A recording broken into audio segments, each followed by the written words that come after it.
All right, this is APBC calculus. We're doing the midterm review, and this is multiple choice question number 5, which is non-calculator. So n is a known positive integer. For what value of k is the integral from 1 to k of x to the n minus 1 dx equal to 1 over n?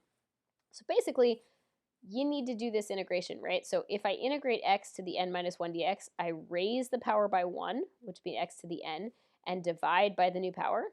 And I'm apparently evaluating from 1 to k, and that result is a 1 over n.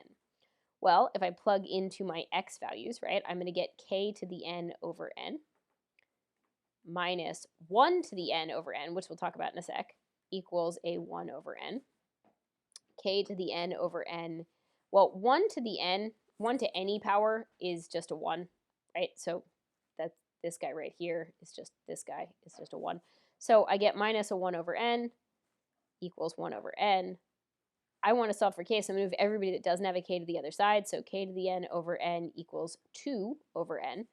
I can either cross multiply, or I can just recognize that since the denominators are both n in this proportion, then the k to the n has to equal 2.